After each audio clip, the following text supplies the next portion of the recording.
Shri Kennedy കരിമ്പിൻകാലയിൽ സംവാദത്തിലേക്ക് സ്വാഗതം. Shri Kennedy, എന്തായാലും ഇന്ന് ഈ രണ്ട് കന്യാസ്ത്രീകളുടെ ജാമ്യാപേക്ഷയെ പ്രോസിക്യൂഷൻ എതിർത്തില്ല. കേന്ദ്രമന്ത്രി ഇന്നലെ ഉറപ്പ് കൊടുത്തിരുന്നു. ഇന്ന് പബ്ലിക് പ്രോസിക്യൂട്ടർ ഒറ്റക്കാര്യമേ പറഞ്ഞുള്ളൂ, ഈ കേസിൽ അന്വേഷണം പ്രാരംഭ ഘട്ടത്തിലാണെന്ന് മാത്രം. താങ്കൾക്കറിയാം, ഒരു വിഷയം കോടതിയിൽ എത്തിക്കഴിഞ്ഞാൽ ഭരണകൂടത്തിന് ഇടപെടുന്നതിൽ പരിമിതികളുണ്ട്. അപ്പോൾ ഒരൊറ്റ കാര്യമേ പറഞ്ഞുള്ളൂ. എന്തായാലും നാളെ ഈ വിഷയത്തിൽ കോടതി എന്ത് നടപടി സ്വീകരിക്കുമെന്ന് നമുക്ക് നേരിട്ട് അറിയാം. ഇതിനപ്പുറത്തേക്ക് എന്തെങ്കിലും പ്രതീക്ഷിക്കുന്നുണ്ടോ?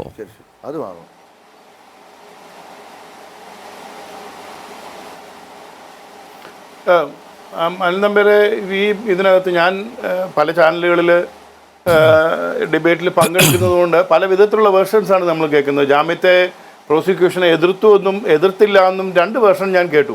ഇപ്പോൾ ഒരു 5 നിമിഷം മുമ്പ് ഞാൻ മറ്റൊരു ചാനലിൽ 3 അഡ്വക്കേറ്റ്സ് ഉണ്ടായിരുന്നു ആ ചർച്ചയിൽ. അവർ 3 പേരും പറഞ്ഞത് പ്രോസിക്യൂഷൻ എതിർത്തു, പക്ഷേ സ്ട്രോങ് ആയിട്ട് എതിർത്തില്ല, അതുകൊണ്ട് അതാണ് അതിന്റെ പ്രൊസീജിയർ. കാരണം എതിർക്കാനാണെങ്കിൽ ഇത് കൊടുക്കാനേ പറ്റില്ല എന്ന് പറയും. ശ്രീ കെന്നഡി, അങ്ങനെ ഒരു നിലപാടെടുത്തില്ല. അവിടെ സർക്കാർ അഭിഭാഷകൻ വാ തുറന്നത് ഒരൊറ്റ കാര്യം പറയാനാണ്, ഇതിൽ അന്വേഷണം, ഈ കേസിൽ അന്വേഷണം പ്രാരംഭഘട്ടത്തിലാണെന്ന് മാത്രം പറയാൻ. പിന്നെ അതെങ്ങനെയാ എതിർക്കുന്നത്? അതുപോലും പറയേണ്ടതാണോ?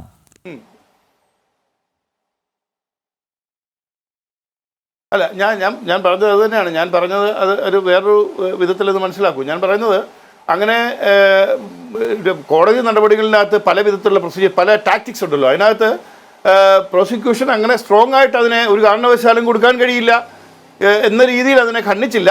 പക്ഷേ പ്രോസിക്യൂഷൻ ഒരു എന്താ പറയുന്ന ഒരു പ്രൈമറി റെസ്പോൺസിബിലിറ്റി ഉണ്ട്. കാരണം പ്രോസിക്യൂഷനാണ് ഈ കേസ് മൂവ് ചെയ്യുന്നത്. ആ മൂവ് ചെയ്യുന്നവർ തന്നെ കേസ് ഇല്ലാതാക്കുക, ആ തരത്തിലേക്ക് അതിൻ്റെ ഒരു പ്രാരംഭ നടപടികളിൽ തന്നെ അങ്ങനെ ചെയ്തുകൂടാ. അതൊരു എത്തിക്സിന് ചേരുന്നതല്ല. അതുകൊണ്ട് അങ്ങനെ വളരെ സ്ട്രോങ് ആയിട്ട് എതിർത്തില്ല എന്നൊക്കെയാണ് അതിൻ്റെ വേർഷൻസ് വന്നത്. എന്തായാലും നാളെ ഇനിയിപ്പോൾ വിധി വരുന്നു, അപ്പോൾ ജാമ്യം കിട്ടും എന്നാണ് എല്ലാവരും പ്രതീക്ഷിക്കുന്നത്. അങ്ങനെയെങ്കിൽ ഈ പറയുന്ന പ്രോസിക്യൂഷൻ അങ്ങനെ കാര്യമായ എതിർപ്പ് ഉന്നയിച്ചില്ല എന്ന് വേണം മനസ്സിലാക്കാൻ. നാളെ ജാമ്യം കിട്ടുമെന്ന് തന്നെയും കരുതുന്നു. കാരണം ഇന്ത്യയുടെ ആഭ്യന്തരമന്ത്രി പല നേതാക്കന്മാരുമായിട്ട് സംസാരിച്ചപ്പോഴും അത്തരത്തിലുള്ള ഒരു സൂചനയാണ് കൊടുത്തിരുന്നത്. അപ്പോൾ ആ പ്രതീക്ഷയിൽ നിൽക്കുന്നു. നമ്പ്യാരെ, ഞാൻ മറ്റു ചില കാര്യങ്ങളാണ് കാണുന്നത്. ഏറ്റവും ലേറ്റസ്റ്റ് ആയിട്ട് ഞാൻ മനസ്സിലാക്കുന്നത്, ഈ വിഷയത്തിൽ LDF UDF എന്തിനാണ് ഈ ഛത്തീസ്ഗഡിലേക്ക് ഈ ടീമുകളെ അയക്കുകയും അവിടെ പോയി ഈ മാധ്യമങ്ങൾക്ക് ബൈറ്റ് കൊടുക്കാൻ വേണ്ടി മാത്രം ഈ ഛത്തീസ്ഗഡിലേക്ക് പോകുന്നത്? എന്താണ് ഇവരുടെ ഉദ്ദേശം? ഇപ്പോൾ ഏറ്റവും ലേറ്റസ്റ്റ് ആയിട്ട് ഞാൻ മനസ്സിലാക്കുന്നു, KPCC പ്രസിഡന്റ് പോവാ നാളെ രാവിലെ അല്ലെങ്കിൽ ഇന്ന് രാത്രി പോവും. KPCC പ്രസിഡന്റ് പോയാൽ ഞാൻ അദ്ദേഹത്തോട് പറയുന്നു, ആദ്യം ചെയ്യേണ്ടത് ഛത്തീസ്ഗഡിലെ PCC പ്രസിഡന്റിനെ ഈ കാര്യം ബോധിപ്പിക്കണം. ഇവർ തെറ്റ് ചെയ്തിട്ടില്ല എന്നും ഈ സർക്കാർ ഇട്ടിരിക്കുന്ന ഈ പറയുന്ന FIR തെറ്റാണെന്നും നിങ്ങളുടെ കോൺഗ്രസിൻ്റെ അവിടുത്തെ സംസ്ഥാന പ്രസിഡന്റിനെ ആദ്യം ബോധ്യപ്പെടുത്താൻ ശ്രമിക്കൂ. കാരണം അദ്ദേഹത്തിൻ്റെ സ്റ്റേറ്റ്മെൻറ്റ് ഇപ്പം ഇന്നലെ വൈകിട്ടത്തോടുകൂടി പുറത്തു വന്നിട്ടുണ്ട്. ഗോത്ര മേഖലകളിൽ മുഴുവൻ കൺവേർഷൻ നടക്കുന്നു, അതുകൊണ്ട് ഗതികെട്ടിട്ടാണ് കോൺഗ്രസ് സർക്കാർ ഈ മതപരിവർത്തന നിരോധന നിയമം ഇവിടെ നടപ്പാക്കിയതെന്ന്. അപ്പം ഞങ്ങൾ പാവപ്പെട്ട ഈ കേരളത്തിലിരിക്കുന്ന ഞങ്ങൾ ഇത് ആര് പറയുന്നത് വിശ്വസിക്കണം? നിങ്ങൾ അവിടുത്തെ PCC പ്രസിഡന്റ് പറയുന്നത് വിശ്വസിക്കണോ? നിങ്ങൾ ഇവിടെ നിന്ന് പറയുന്നത് വിശ്വസിക്കണോ? പിന്നെ നിങ്ങൾ എന്തിനാണ് അങ്ങോട്ട് പോകുന്നതെന്നും മനസ്സിലാവുന്നില്ല. കാരണം ഇപ്പോഴത്തെ ഒരു സ്ഥിതിയിൽ കേരളത്തിലൊരു പ്രതിപക്ഷം എന്നൊക്കെ പറഞ്ഞുകൊണ്ട് നടക്കാമെങ്കിലും ഏകദേശം ഇന്ത്യയിൽ ഇനി എത്ര സ്റ്റേറ്റിൽ ബാക്കിയുണ്ട്? ഈ ഛത്തീസ്ഗഡിൽ BJP ആണ് അവിടെ ഭരിക്കുന്നത്. അവിടെ പോയിട്ട് എന്ത് ചെയ്യാൻ? ഇടതുപക്ഷമാണെങ്കിൽ അതിലും കഷ്ടമായ സ്ഥിതി. BJPക്ക് എന്തെങ്കിലും ചെയ്യാൻ കഴിയുമെങ്കിൽ അവരെ ഈ ഘട്ടത്തിൽ മുറിവേൽപ്പിക്കാതെ, അവരെ കുത്തി നോവിക്കാതെ, അവരെ പരിഹസിക്കാതെ എന്തെങ്കിലും ചെയ്യാൻ അവർക്ക് കഴിയുമെങ്കിൽ അവരെ ഒന്ന് പിന്തുണ കൊടുത്ത് കന്യാസ്ത്രീകളെ വെളിയിലിറക്കാനല്ലേ ആത്മാർത്ഥമായിട്ട് നോക്കേണ്ടത്.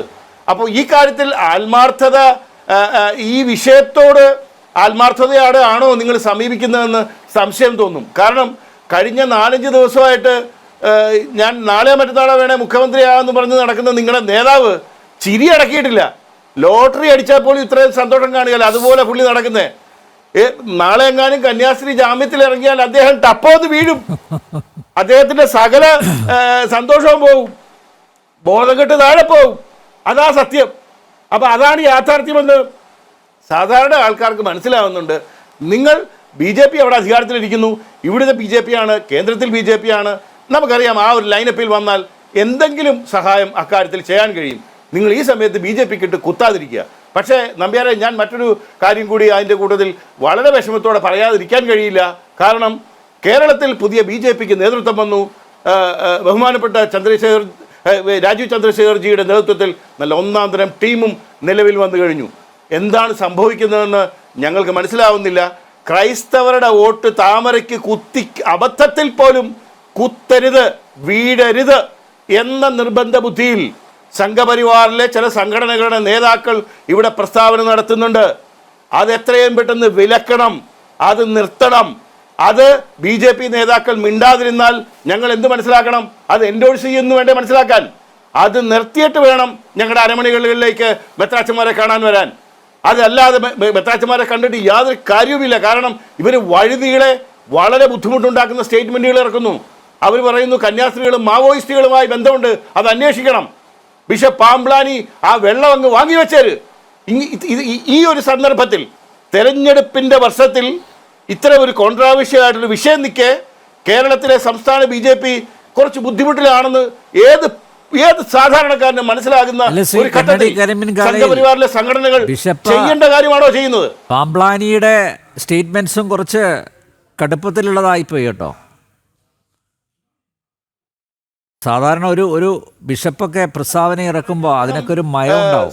പക്ഷേ ഇതിന് കുറച്ച് കടുപ്പം, കാഠിന്യം കൂടിപ്പോയി.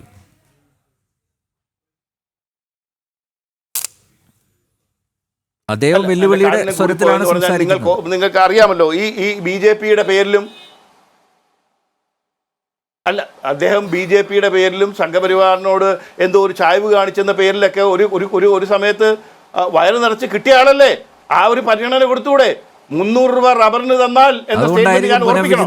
അതും ബിഷപ്പ് പാംബ്ലാനിയുടെ വായിൽ നിന്ന് തന്നെ വന്നതല്ലേ. അപ്പോൾ അദ്ദേഹത്തിനോട് കാരണം ഇത് കൂട്ടത്തിലുള്ള സഹോദരികളല്ലേ അകത്ത് കിടക്കുന്നത്. അത് ജാമ്യം കിട്ടുന്നില്ല. അവരാ തെറ്റ് ചെയ്തിട്ടുമില്ല. കാരണം ഞാൻ ഇപ്പോഴും പറയുന്നു, കന്യാസ്ത്രീകൾ അല്ലെങ്കിൽ ആ പുരോഹിതർ മിഷൻ പ്രവർത്തനത്തിന് പോകുമ്പോൾ, അവർ ചാരിറ്റി പ്രവർത്തനങ്ങളും ഇത്തരം കാര്യങ്ങൾ നടക്കുമ്പോൾ അതിൻ്റെ റിസൾട്ട് കുറച്ച് നാൾ കഴിഞ്ഞ് നമ്മൾ നോക്കുമ്പോൾ ചിലയിടത്ത് കൺവേർഷൻ നടന്നിട്ടില്ല എന്ന് നമുക്ക് പറയാൻ കഴിയില്ല. പക്ഷേ നിങ്ങൾ ഈ അനുഭവസ്ഥരോട് ചോദിക്കൂ, ഇതെല്ലാം സ്നേഹം കൊണ്ടാണ് കീഴടക്കപ്പെടുന്നത്. നിങ്ങൾ ഉദ്ദേശിക്കുന്നവർക്ക് കഴുത്തിന് പിടിച്ച് ഇവിടെ ആരെയും മതം മാറ്റുന്നില്ല. സ്നേഹത്തിലൂടെ അവർ തന്നെ മാറുന്നെങ്കിൽ നിലവിലുള്ള നിയമങ്ങളൊന്നും ഇവരെ അകത്തിടാൻ പര്യാപ്തമല്ല. കെന്നഡി, അവിടെ ഒരു വിയോജിപ്പുണ്ട് എനിക്ക് താങ്കളോട്. അതായത് കെന്നഡി കരിമ്പിൻകാലയിൽ പ്രത്യേകിച്ച് ഇത്തരം പ്രദേശങ്ങളിൽ, ഇപ്പോൾ ഈ ആദിവാസി മേഖലകളിൽ, അതുപോലെ പാർശ്വവൽക്കരിക്കപ്പെട്ടവരുടെ ഇടയിൽ ഒക്കെ, ഈ നിർധനരുടെ ഇടയിൽ, അവിടെയൊക്കെ ഒരു തരത്തിൽ ചൂഷണത്തിന് വിധേയമാക്കിയില്ലേ? അവർക്ക് പണം കൊടുക്കാം എന്ന് പറയുന്നു, അവർക്ക് തൊഴിൽ കൊടുക്കാം എന്ന് പറയുന്നു. അങ്ങനെ അവരുടെ ഈ ദൈന്യാവസ്ഥ പൂർണ്ണമായും ചൂഷണം ചെയ്ത് മുതലെടുത്ത് അവരെ മതപരിവർത്തനത്തിന് വിധേയമാക്കുന്നില്ലേ? അതൊരു പുതിയ സംഭവമാണ്. ഇപ്പോൾ കേരളത്തിലും അങ്ങനെയൊക്കെ നടക്കുന്നില്ലേ ശ്രീ കെന്നഡി കരിമ്പിൻകാലയിൽ? നമുക്കത് പൂർണ്ണമായി അങ്ങ് നിഷേധിക്കാൻ പറ്റുമോ? നിരവധി ഉദാഹരണങ്ങളുണ്ട്. കാരണം ഈ വിഷയം കഴിഞ്ഞ ഒരാഴ്ചയായിട്ട് സജീവമായി ചർച്ച ചെയ്യപ്പെടുമ്പോൾ ഉദാഹരണങ്ങളുമായി അനുഭവസ്ഥ ഞങ്ങളുടെ മുന്നിൽ വന്നിട്ടുണ്ട്. ഈ പ്രശ്നം കൂടുതൽ സങ്കീർണമാക്കേണ്ട എന്ന് കരുതി മാത്രമാണ് അത്തരം അനുഭവ സാക്ഷ്യങ്ങൾ ഞങ്ങൾ ഈ ചാനലിലൂടെ പുറത്തുവിടാത്തത്. നമ്മളായിട്ട് എരുതിയിൽ എണ്ണയൊഴിക്കണ്ട എന്നൊരു തീരുമാനം എടുത്തു. നിരവധി അനുഭവസ്ഥ അവർ കടന്നുപോയ അനുഭവങ്ങൾ അത് പങ്കുവെക്കാൻ തയ്യാറാണ്.